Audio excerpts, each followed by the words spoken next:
Bonjour à tous, c'est Paul Dam pour un nouvel épisode de C'est pas en sucette. Ne vous en faites pas, mesdames, je ne vous oublie pas. Bonjour à vous aussi. Donc aujourd'hui, je pensais à quelque chose. Helicobacter pylori fait naturellement des ulcères d'estomac. Mais il est possible de retrouver Helicobacter pylori, je présume, dans des milieux, euh, comment dire, comme sous les ongles, ou entre les doigts, ou à des endroits où peut-être les aisselles, qui sait. Et je crois que c'est une bactérie anaérobie. Donc c'est d'autant mieux s'il n'y a pas d'air renouvelé. Je ne sais pas si elle est stricte. Peut-être. À voir. Enfin, toujours est-il que dans le cas présent, si Helicobacter pylori agit en externe, alors la perception de notre environnement s'avérerait probablement altérée, puisque il y a certes la vue qui nous permet de voir comment dire, notre entourage, notre milieu, enfin notre milieu de vie. Mais il y a aussi les sensations. S'il fait froid, s'il fait chaud, si on a mal ou d'autres problèmes de ce genre. Donc, Helicobacter pylori, altérant continuellement nos perceptions, oui. Euh, alors, les corpuscules de Ruffini, de Pacini et j'en passe sont peut-être altérés. Et dans ce cas, peut-être que à ces endroits précis, la douleur ou la perception de la température ou autre est altérée. Donc, on peut avoir des fausses impressions. Et donc, par voie de conséquence, il est peut-être impossible de ressentir correctement l'environnement, comme je le disais. Peut-être même y a-t-il des problèmes comment dire, mince, d'analgésie complète. Et donc, comme vous le savez probablement, la douleur est avant tout un système de sauvegarde, car par la douleur, le corps essaye de nous signifier que la situation que l'on subit n'est pas normale. Donc, par voie de conséquence, on peut envisager le fait que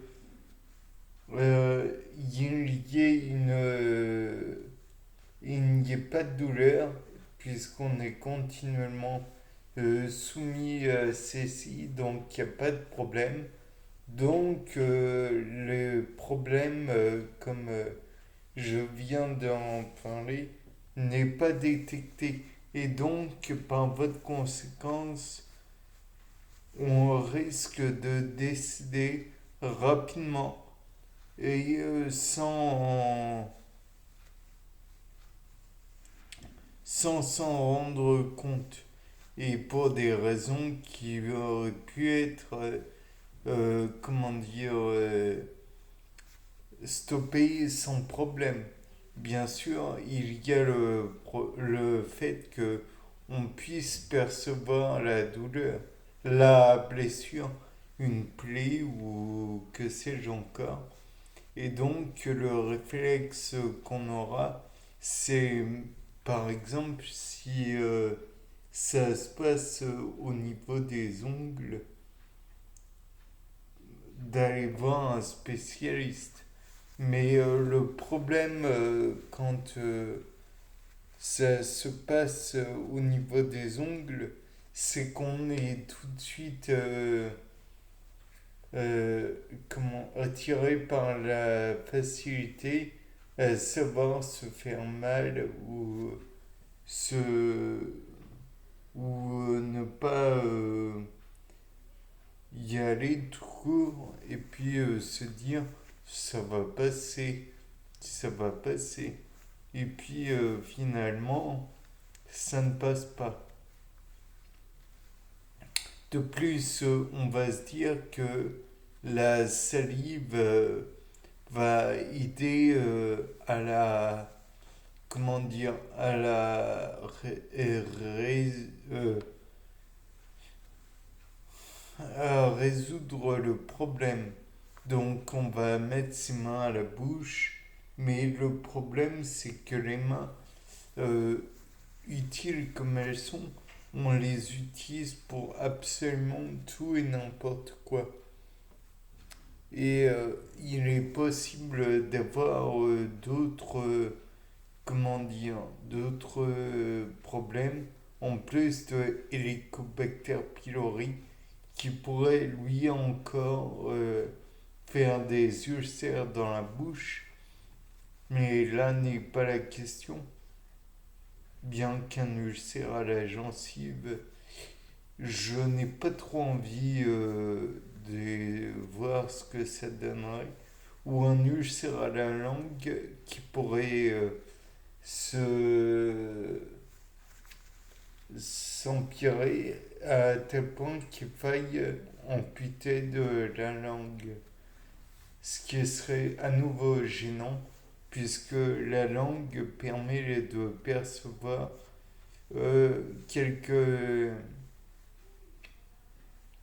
quelque chose de particulier, à savoir le goût, et le goût permet de renseigner, entre autres, bien sûr, sur l'éventuelle toxicité d'un aliment et permettre d'éviter des toxi-infections alimentaires. Donc la toxi-infection alimentaire, je vous rappelle que par exemple ça vous permet d'éviter, euh, enfin c'est la résultante de quelques bactéries qui ont élu domicile dans votre nourriture et vous la contaminent. Par exemple, quand on a fait une mauvaise stérilisation ainsi que des bocaux. Et les bocaux de nourriture peuvent être propices au développement de Clostridium botulinum. Donc, évitez de faire n'importe quoi. Et en même temps, il pourrait y avoir des bactéries opportunistes qui pourraient se développer dans les blessures qui résulteraient de ces ulcérations de la bouche.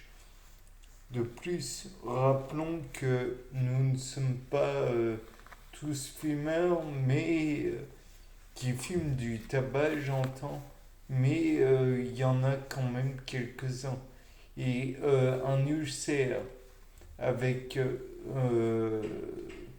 une proportion, somme toute, plus ou moins importante, en bref, plus du goudron, plus de l'acide cyanhydrique, car je vous rappelle que la combustion du tabac ne libère pas que de la nicotine, mais aussi de l'acide cyanhydrique, ainsi qu'un nombre conséquent d'éléments néfastes pour la santé. Enfin bref, de toute façon, tout le monde peut fumer, peut avoir besoin de fumer, ou du moins peut avoir l'impression d'avoir besoin de fumer, je le déconseille fortement, mais bon, vous faites ce que vous voulez, vous êtes libre. Bien, c'était Paul Dame pour un nouveau C'est pas un succès. Et au revoir. Bonne journée.